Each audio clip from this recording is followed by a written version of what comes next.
Just outside the borders of the city, the man from the boat watched with glee as he ate some fruit and laughed when the gods struck each other. "This is better than messing with the gods I know," he laughed before lightning struck nearby and shook the ground. "Uh-oh," he said to himself as he turned to see another armored man wielding a hefty hammer with a short grip. "Thor!" he greeted the armored warrior as he approached.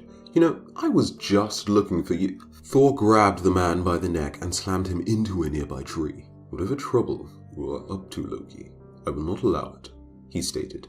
"Now you and I are going to go, and you're going to explain yourself to Odin and the other gods." "See, Thor, here's the thing," Loki replied. "I would love to do so, but it looks like you have your hands full with that guy over there." Thor turned to see Zeus standing before him, then before Loki hit him and took the opportunity to disappear from sight.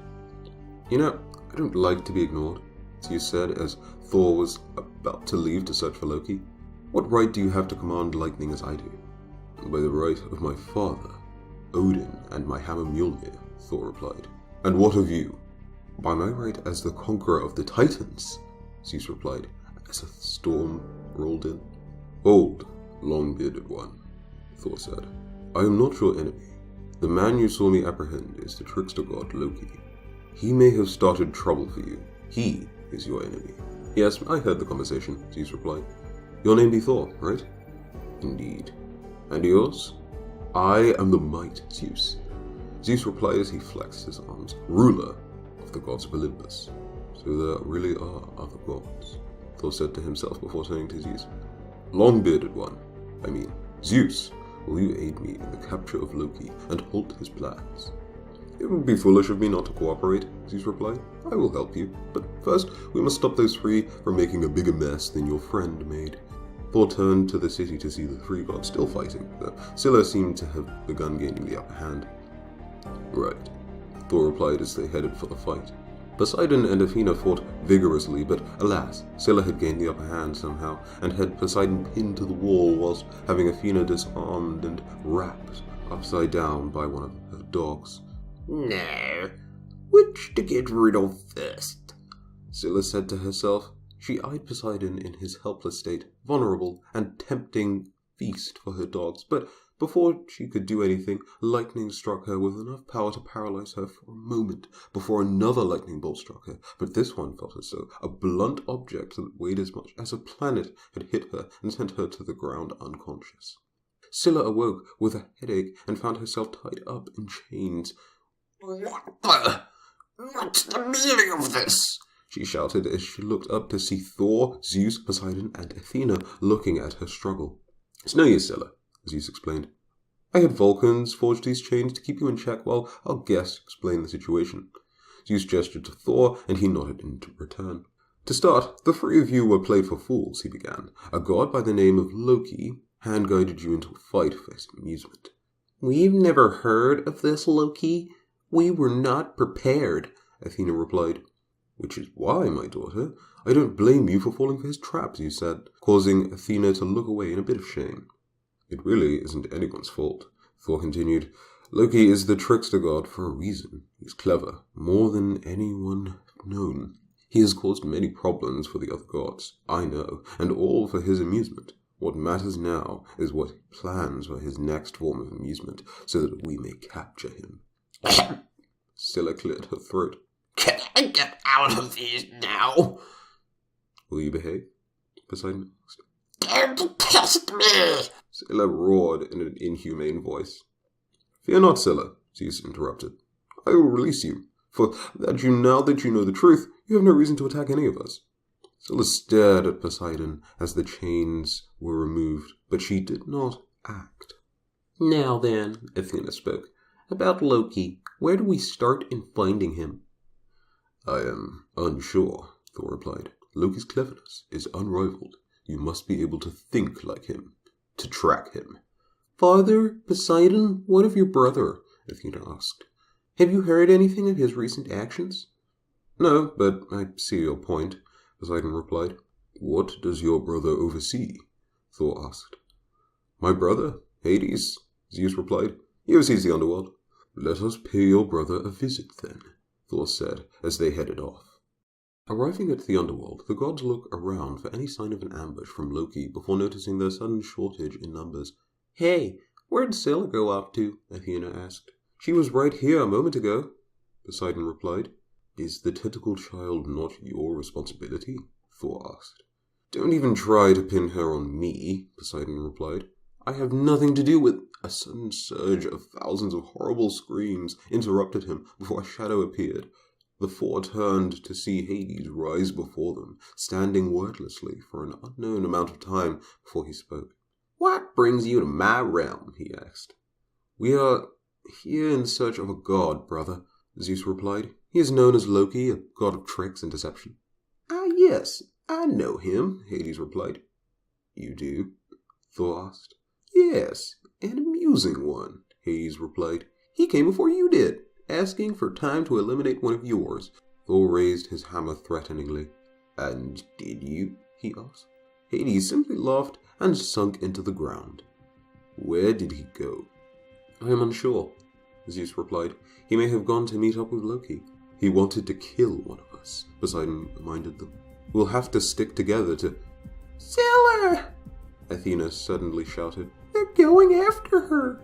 Heal! Scylla shouted as her dogs dragged her along, having caught the scent of something before stopping in clearing and looking around confusingly. Scylla raised herself over them.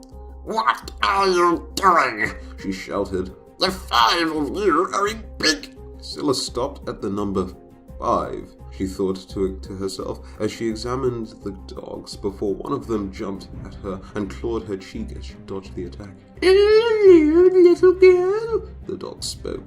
You dare defile my face, Scylla growled as her green power cracked in her hands. Who are you?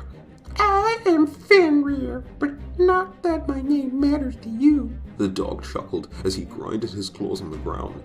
For soon you'll be in my stomach.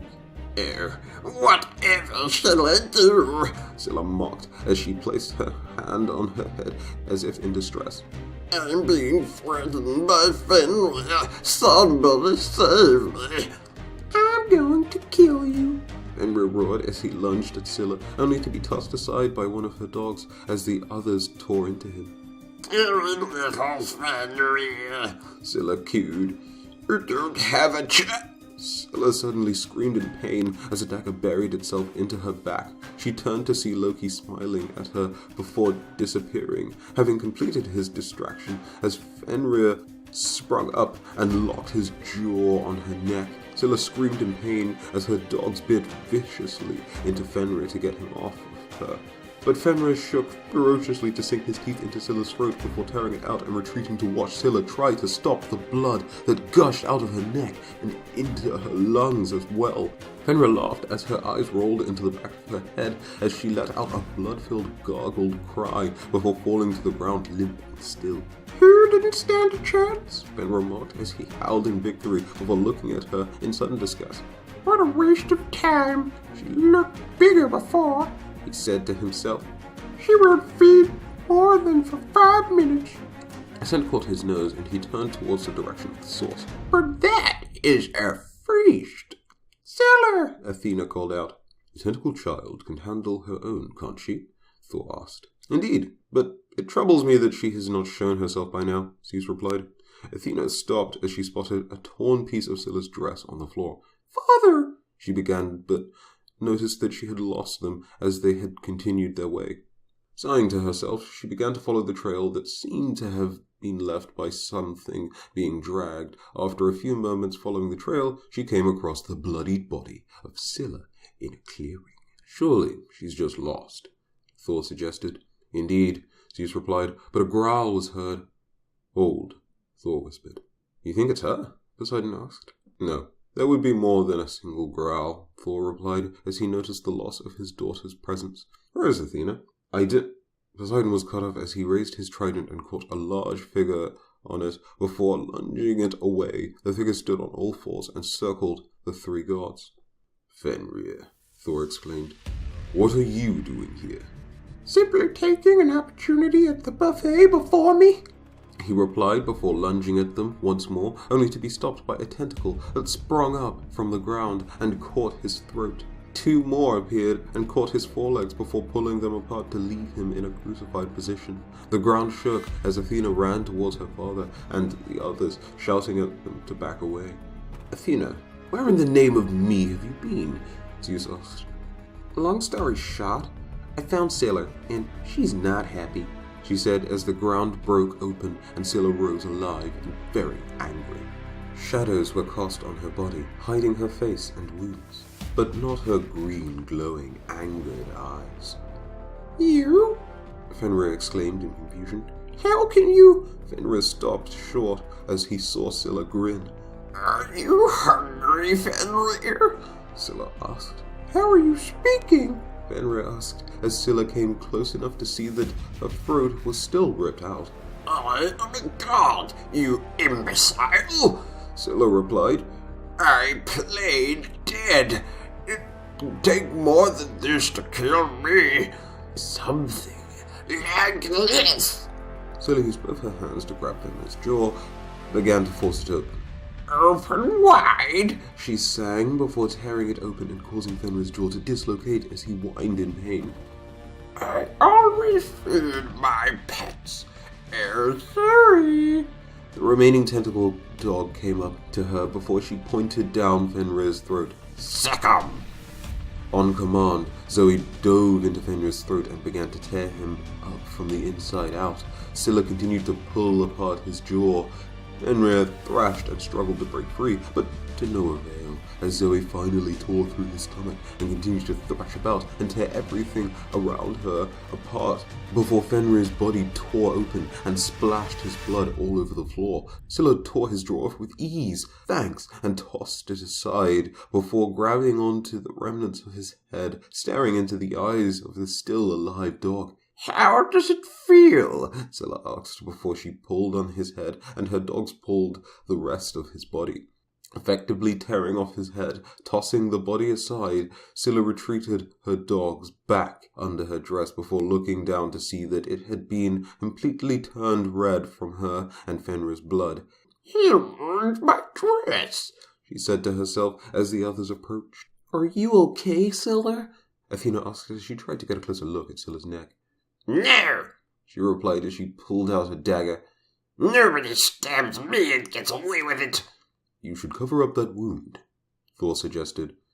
With what? Scylla asked in annoyance before Athena tore off a strand of Scylla's dress. There, now you have a blue, red scarf, Athena said as she wrapped it around her neck. Scylla felt the cloth on her neck and shrugged. Meh, okay. Okay, so that was the story and where it ends, but as you probably gathered, it probably needed some more work to get some sort of an ending out there, unless you're happy with the way it ended. So here's the deal. Either you can accept the ending that I'm going to spend about a few seconds coming up with, and that will be that, or you can type a better ending in the comments. But here's the ending that I'm going to go with. So, Fenrir, after a few hours, comes back to life and shadows start to put his body back together. But he has a weird rumbling in his stomach. He needs to go to the little dog's room. So he does, all over Hades' realm. Hades is not pleased. Fenrir then takes a trip all across the world, going to the little dog's room all across the world. In different gods' abodes, in people's houses, dog stuff. By the time he's done, people are pretty pissed off at dogs generally, and the world hates dogs. The end. Yeah, that's the best I can come up with in a few seconds, but you know what? I like it. But can you come up with a better one? Let me know in the comment section below, and if you enjoyed the video, like, subscribe, and all of that jazz. But until the next one, have a very good day. I've been Prime, and I'll see you in a few.